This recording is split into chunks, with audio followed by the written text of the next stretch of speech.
Aujourd'hui, étudions la parole de Dieu avec le sermon intitulé « L'importance du culte ». Nous pouvons dire que le culte du jour du sabbat, le culte du troisième jour, les cultes des fêtes et les heures de prière régulières sont tous un culte rendu à Dieu.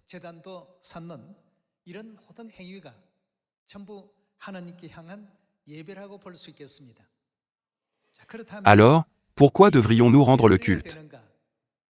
Beaucoup de gens pensent souvent que le culte consiste à aller à l'église, à chanter des louanges, à entendre la parole de Dieu et à prier.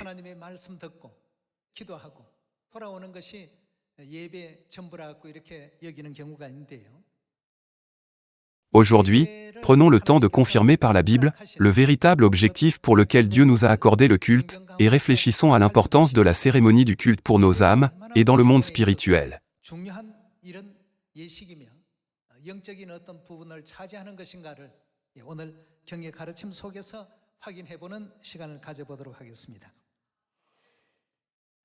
Ouvrons ensemble Psaume chapitre 50.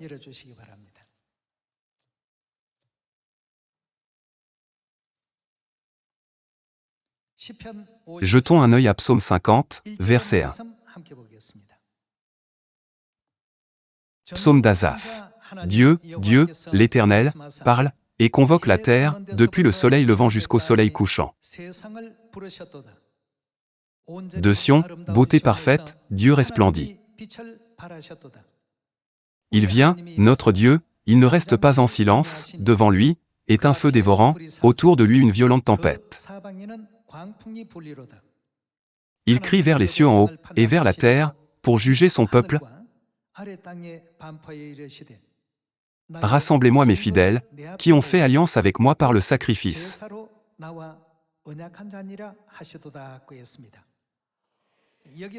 Le mot « sacrifice » signifie ici « culte ». Dans l'Ancien Testament, le terme « sacrifice » est souvent utilisé, et dans le Nouveau Testament, le terme « culte » est employé. Les deux termes ont la même signification. Cela montre finalement comment le Christ comblerait le fossé entre nous et Dieu, par l'effusion de son sang. Confirmons cela dans Éphésiens chapitre 2.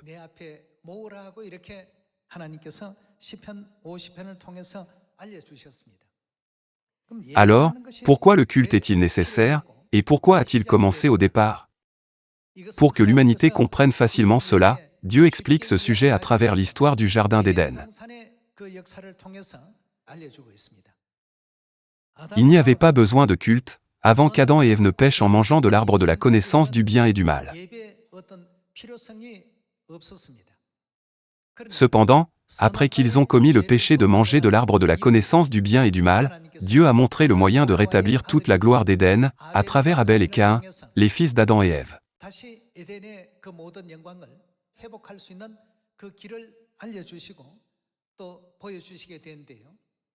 À partir de ce moment, les expressions « sacrifice d'Abel » et « sacrifice de Caïn » ont commencé à apparaître dans la Bible.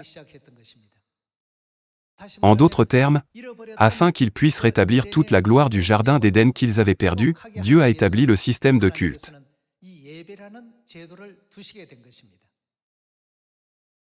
En fait, nous sommes les âmes qui ont péché au ciel et qui ont été chassées sur cette terre. Pour que nous soyons pardonnés des péchés que nous avons commis dans le ciel et que nous rencontrions Dieu, le culte a été établi comme un temps et un lieu de grâce. C'est pourquoi il est extrêmement important dans notre vie de foi d'assister au culte aux dates et heures désignées. Cela ne doit jamais être négligé. C'est parce que la volonté de Dieu, en permettant à nous, pécheurs des cieux, d'être pardonnés, est contenue dans le culte.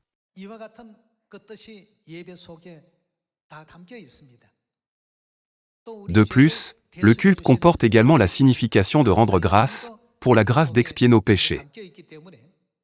Pour cette raison, tous les prophètes et apôtres de l'Église primitive ont dit « Nous ne devons jamais négliger le culte » lorsqu'ils ont exhorté les saints.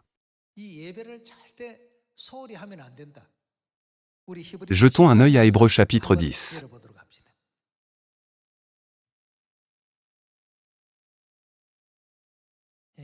Hébreux chapitre 10, verset 22. Approchons-nous donc avec un cœur sincère, dans la plénitude de la foi, les cœurs purifiés d'une mauvaise conscience, et le corps lavé d'une eau pure.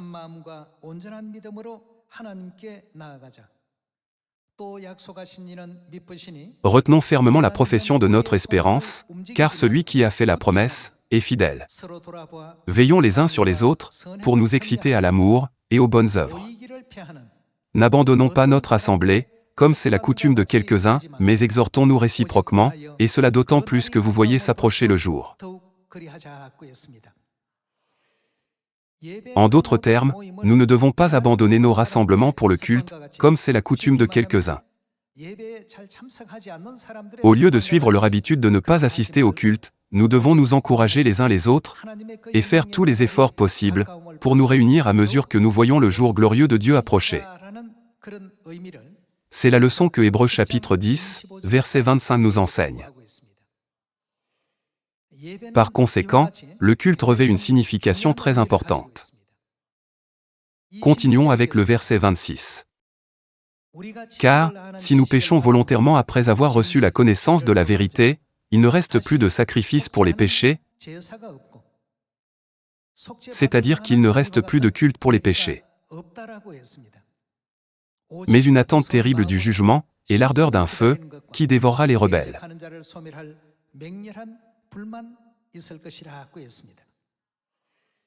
Dans Hébreux chapitre 10, nous pouvons confirmer l'enseignement sévère et l'exhortation de la Bible à ne pas abandonner les assemblées pour rendre culte à Dieu, comme c'est la coutume de quelques-uns. Nous devons plutôt devenir ces enfants qui assistent au culte plus diligemment à l'approche du jour glorieux du Christ. Alors, découvrons la leçon que le prophète Ésaïe nous enseigne sur la raison pour laquelle le culte est devenu inévitablement nécessaire pour nous. Ouvrons Ésaïe chapitre 59. Ésaïe chapitre 59, verset 1. Non, la main de l'Éternel n'est pas trop courte pour sauver, ni son oreille trop dure pour entendre. Mais ce sont vos crimes qui mettent une séparation entre vous, et votre Dieu, ce sont vos péchés, qui vous cachent sa face, et l'empêchent de vous écouter. Car vos mains sont souillées de sang, et vos doigts de crime, vos lèvres profèrent le mensonge, votre langue fait entendre l'iniquité.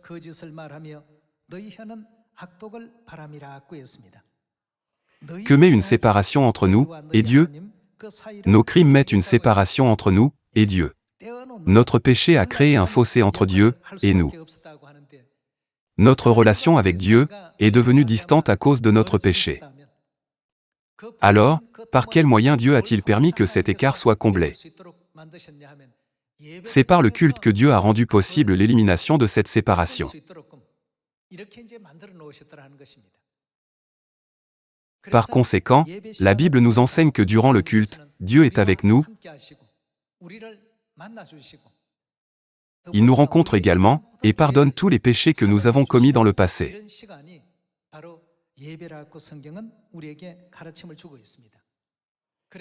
Après qu'Adam et Ève ont péché, en mangeant de l'arbre de la connaissance du bien et du mal, Dieu ordonna à Abel et à Caïn de lui offrir un sacrifice. Passons à Genèse chapitre 4.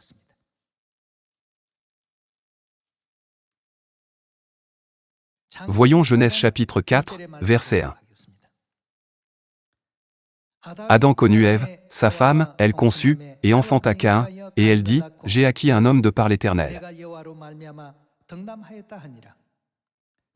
Elle enfanta encore son frère Abel. Abel fut berger, et Caïn fut laboureur. Au bout de quelque temps, Caïn fit à l'Éternel une offrande des fruits de la terre, et Abel, de son côté, en fit une des premiers-nés de son troupeau, et de leur graisse. L'Éternel porta un regard favorable sur Abel, et sur son offrande, mais il ne porta pas un regard favorable sur Caïn, et sur son offrande. Caïn fut très irrité, et son visage fut abattu.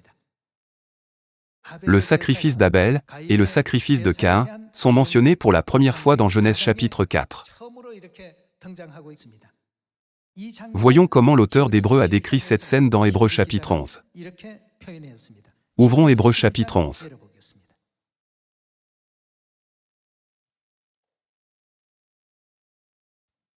Chapitre 11, verset 4. C'est par la foi qu'Abel offrit à Dieu. Qu'est-ce qu'Abel offrit à Dieu? Un sacrifice plus excellent que celui de Caïn, c'est par elle qu'il fut déclaré juste, Dieu approuvant ses offrandes, et c'est par elle qu'il parle encore, quoique mort.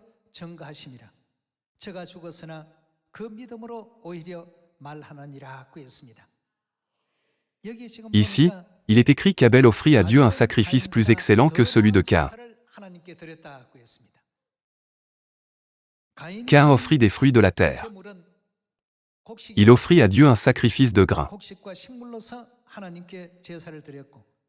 Abel présenta le premier-né de son troupeau en offrande à Dieu. Quelle signification ont ces deux offrandes? L'offrande de Caïn et celle d'Abel ont été faites en toute sincérité. Cependant, il est écrit que Dieu n'a accepté que l'offrande d'Abel. Il n'a pas accepté celle de Caïn. Quelle différence y avait-il? Le sacrifice d'Abel était un sacrifice de sang. Pour que nos péchés soient complètement pardonnés, il faut le sacrifice du Christ sur la croix. Pour cette raison, depuis le temps d'Abel et de Caïn, Dieu avait déjà distingué les sacrifices qu'il voulait et ceux qu'il ne voulait pas.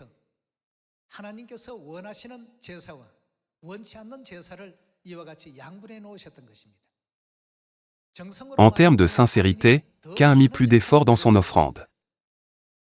Il sema des graines, en prit soin, et les arrosa au bon moment jour et nuit afin que les récoltes puissent bien pousser. Dieu n'a pas approuvé le sacrifice de Caïn, même s'il était offert de tout son cœur, mais il a accepté l'offrande du premier-né d'Abel, sacrifiée avec effusion de sang.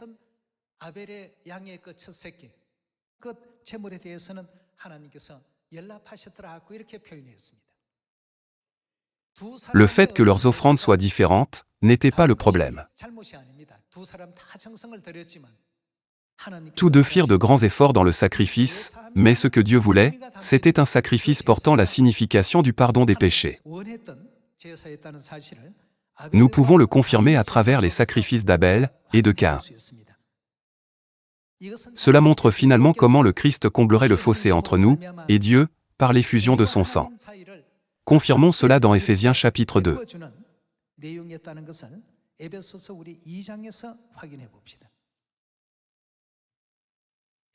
Jetons un œil à Éphésiens chapitre 2, verset 13.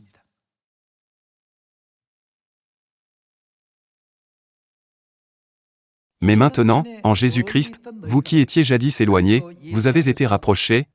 Par quoi avons-nous été rapprochés? Par le sang de Christ. Que s'est-il passé par le sang de Christ, qui est comparé à l'agneau? Nous avons été rapprochés. Cela fut possible grâce au sacrifice du Christ. L'une des raisons pour lesquelles Dieu a considéré l'offrande d'Abel comme meilleure, et l'a acceptée, est que le Christ, qui est comparé à l'agneau, pardonnera tous les péchés de l'humanité et nous rapprochera de Dieu par son sacrifice sur la croix.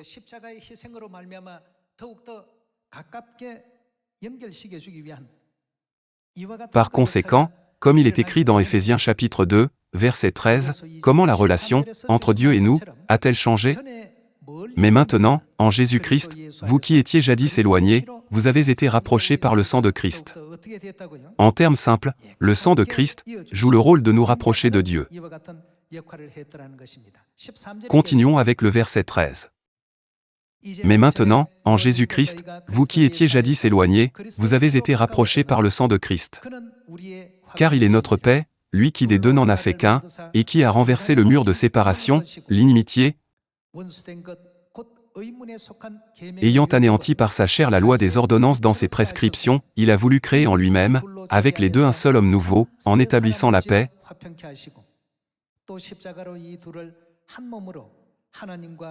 Et qu'a-t-il voulu faire d'autre?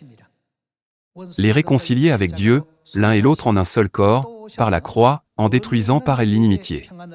Il est venu annoncer la paix, à vous qui étiez loin, et la paix, à ceux qui étaient près. Car par lui les uns et les autres, nous avons accès auprès du Père, dans un même esprit. Ainsi donc, vous n'êtes plus des étrangers, ni des gens du dehors, mais vous êtes concitoyens des saints, gens de la maison de Dieu. En termes simples, gens de la maison de Dieu signifie que nous sommes devenus membres de la famille de Dieu. Vous avez été édifiés sur le fondement des apôtres et des prophètes, Jésus-Christ lui-même étant la pierre angulaire. À travers les paroles données dans Éphésiens chapitre 2, nous comprenons que dans le passé, nous étions séparés de Dieu à cause de nos péchés, et ne pouvions pas nous rapprocher de lui.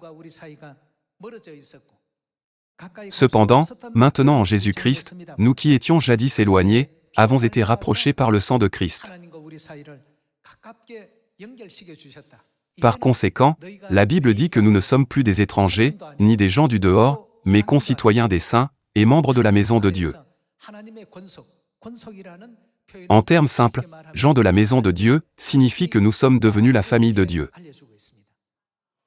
Dieu nous a placés dans une position où nous pouvons appeler Dieu, Père et Mère,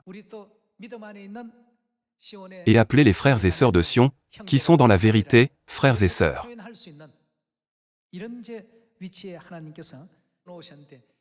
Comment Dieu a-t-il accompli toutes ces choses?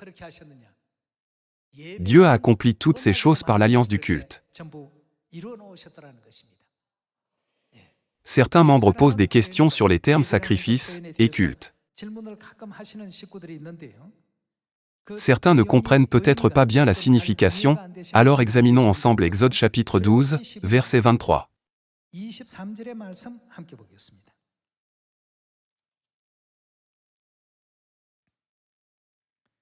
Jetons un œil à Exode chapitre 12, verset 23.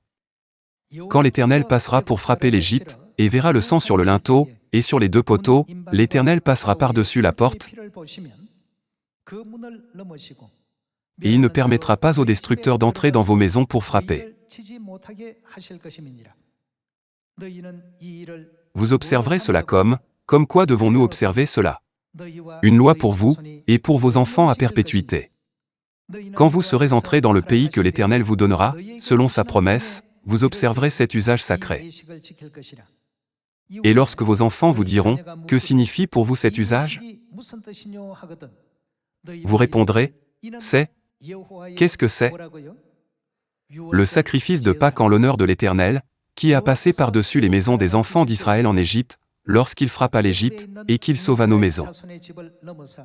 Le peuple s'inclina et adora.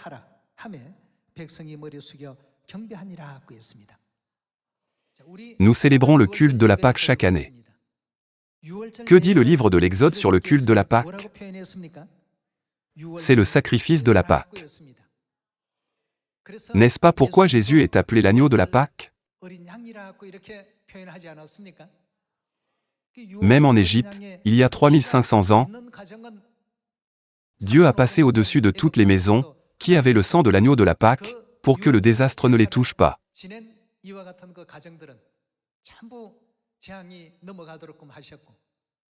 En revanche, tout le pays d'Égypte a été frappé par une peste, où tous les premiers-nés, humains ou animaux, ont été tués.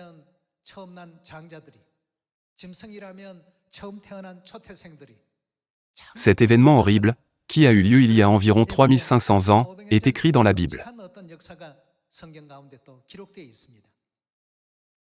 Concernant tous ces cultes, Dieu dit, « Rassemblez tous ceux qui ont fait alliance avec moi par le sacrifice. »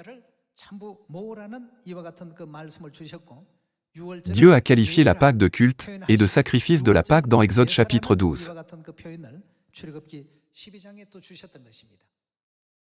Donc, la raison pour laquelle Dieu a accepté l'offrande d'Abel, et a dit qu'il avait offert un sacrifice plus excellent que Caïn, et que l'offrande d'Abel était un sacrifice avec le sang de l'agneau, et que l'offrande de Caïn était un sacrifice sans effusion de sang.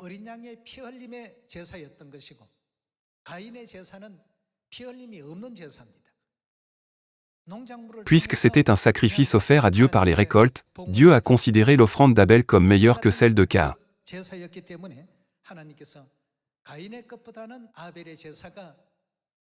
Dieu a accepté l'offrande d'Abel et a rejeté celle de Caïn, parce que sa grande volonté de pardonner tous les péchés de l'humanité à l'avenir était contenue dans le sacrifice du sang.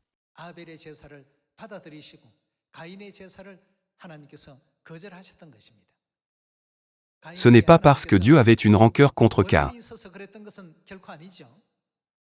L'un était un sacrifice avec sang, et l'autre était un sacrifice sans sang. Dieu a montré à l'avance ce qu'il ferait pour les péchés de l'humanité, en acceptant un sacrifice avec effusion de sang. C'est pourquoi il est écrit dans Hébreux qu'Abel offrit à Dieu un sacrifice plus excellent que Caïn.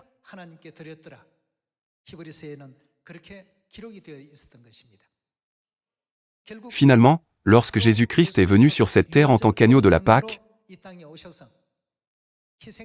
et qu'il a été sacrifié, qu'est-il arrivé à la relation entre Dieu et nous qui étaient devenus distantes?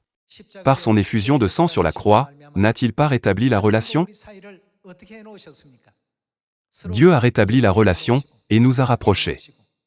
Par conséquent, la Bible nous enseigne que nous, qui étions étrangers et gens du dehors dans le passé, sommes maintenant gens de la maison de Dieu. Dieu a fait de nous une partie de sa famille.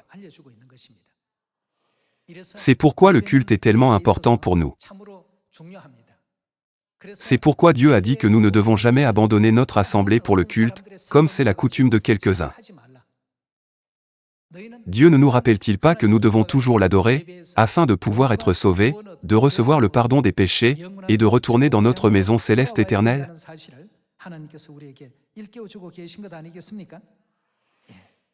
Continuons à confirmer à travers la Bible que le Christ est devenu le sacrifice de la Pâque.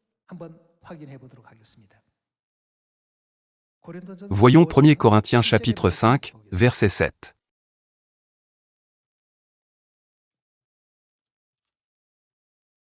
Voyons chapitre 5, verset 7. Faites disparaître le vieux levain, afin que vous soyez une pâte nouvelle, puisque vous êtes sans levain. Car Christ, qu'est-il? Notre Pâque, c'est-à-dire l'agneau de Pâques, a été immolé. Le verset 8 dit « Célébrons donc la fête ». Le terme « fête » ici désigne la Pâque. Par conséquent, le sacrifice du Christ, qui est représenté comme l'agneau de la Pâque, a rendu cette fête, le culte de la Pâque, encore plus significatif.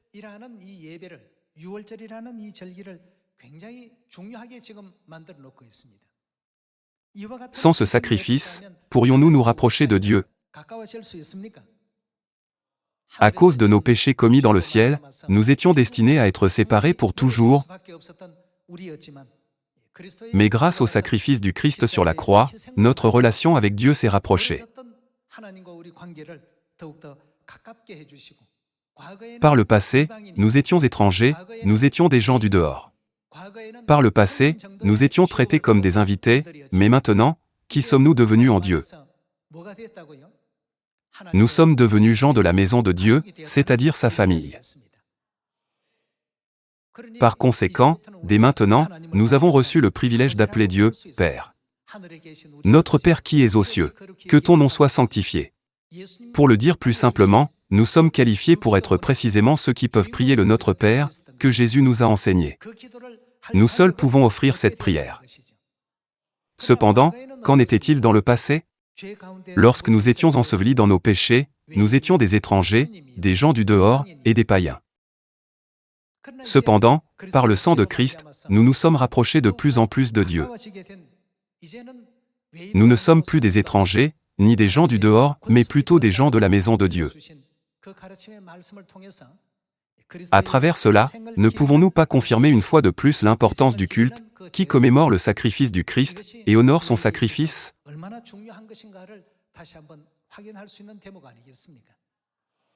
Par le culte, la relation entre Dieu et nous, en tant que père et mère, et enfants, se forme.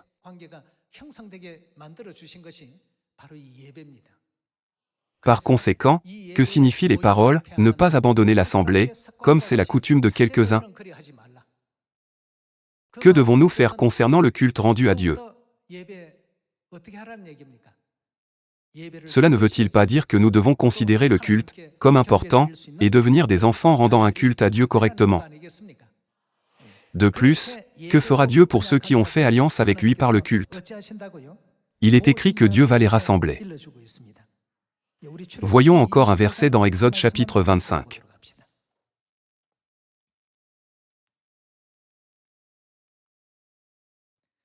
Exode chapitre 25, verset 20. Les chérubins étendront les ailes par-dessus, couvrant de leurs ailes le propitiatoire, et se faisant face l'un à l'autre, les chérubins auront la face tournée vers le propitiatoire. Tu mettras le propitiatoire sur l'arche, et tu mettras dans l'arche le témoignage que je te donnerai. C'est là que fera-t-il? Me rencontrerai avec toi. À quel endroit cela fait-il référence? Cette scène n'explique-t-elle pas le lieu saint et le lieu très saint? Dans le sanctuaire, il y a le lieu saint à l'avant et le lieu très saint au fond. Où sont les chérubins?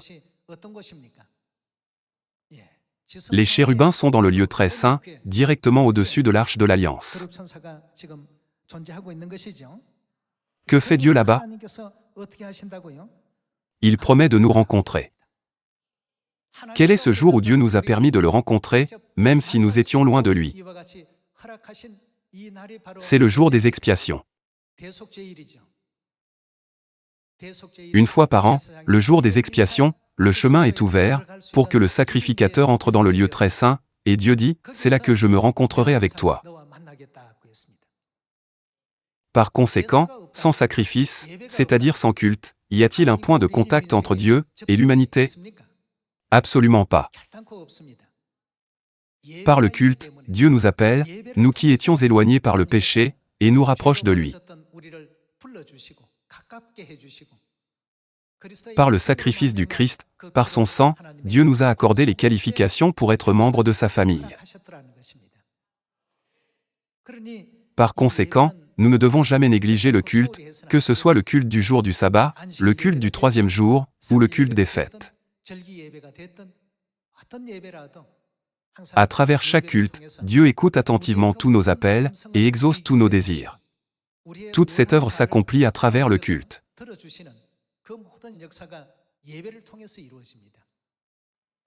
Bien que nous rendions le culte régulièrement, nous ne devons pas le rendre aveuglément, sans connaître la raison ou la volonté de Dieu, mais avec compréhension.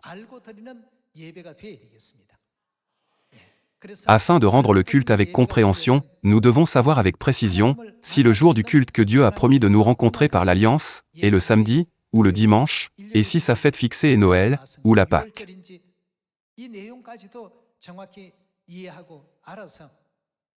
De cette manière, ne devrions-nous pas offrir le véritable culte que Dieu désire, tout comme le sacrifice d'Abel?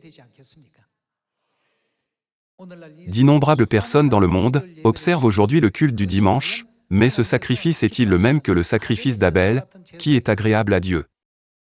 Le culte du sabbat ne correspond-il pas au sacrifice d'Abel? Ne devrions-nous pas comprendre cela correctement et offrir le culte conformément à l'alliance de Dieu? Aujourd'hui, nous observons le culte du jour du sabbat, qui est une alliance avec Dieu. Nous célébrons également la Pâque. Nous célébrons également les cérémonies religieuses des 7 fêtes des 3 temps. Même le voile que vous portez aujourd'hui est le mode de culte correct que Dieu a établi comme règle dans la Bible. Puisque la Bible affirme fermement que ne pas le faire constituerait un acte de déshonneur envers Dieu, les femmes doivent porter un voile pendant le culte. C'est une règle de culte au sein de l'Église de Dieu.